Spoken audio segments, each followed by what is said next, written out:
ल है नमस्कार गाइज, आज चाहिँ सन्तोष दाई कुवेतको मजरातिर छ है। आज बाख्राको दाना बोकेर आएको साउदीबाट। अनि यहाँ टक्क गर्मी छ, टेम्परेचर पनि देख्नुभयो होला 46 छ। 46 भनेको यहाँको लागि धेरै गर्मी हो, किनकि ठाडो गर्मी हुन्छ, बादल भनेको पटक्कै लाग्दैन।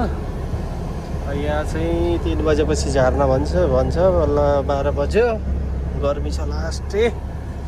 मैले चाहिँ अब रिभर्स गरेर पार्किङमा लाउँदैछु। यो चाहिँ भेडा बाख्रा उटहरूलाई घाँस बेच्ने ठाउँ रहेछ। यस्तो घरमा बिचरा बनाएर बसेका छन्, टक्क एसी चलाएर। एसी त के चलाउने, पङ्खा चलाएर भित्र गाथ्यो म। लानुहोस्, यस्तो महँगो गाडीहरू पनि यहाँ राखेको छ टक्क, होइन। हाम्रो अर्को भाइको गाडी पछाडि ल्याइसक्यो। यहाँ टक्क लगाएर गर्मीमा गाह्रो छ है, गाह्रो। ल अब गाडी घुमाएर यता राख्नु पऱ्यो, किनकि उताबाट घाम आउँछ। पुग्यो सन्तोष दाई साउदीबाट। कुवेत पुग्यो, त्यही पनि बाख्राको दाना बोकेर।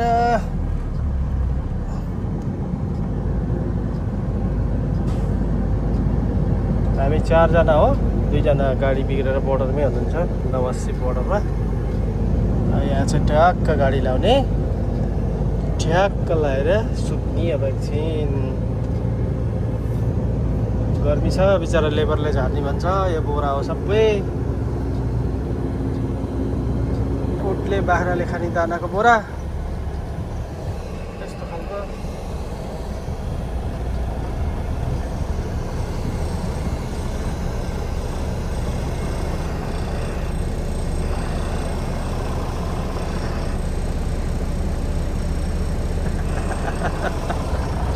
ल हामी चाहिँ आज मजरातिर है, कुवेतको मजरातिर। ल गाइसहरू, थ्याङ्क यू, धन्यवाद। भिडियोलाई सेयर गर मलाई।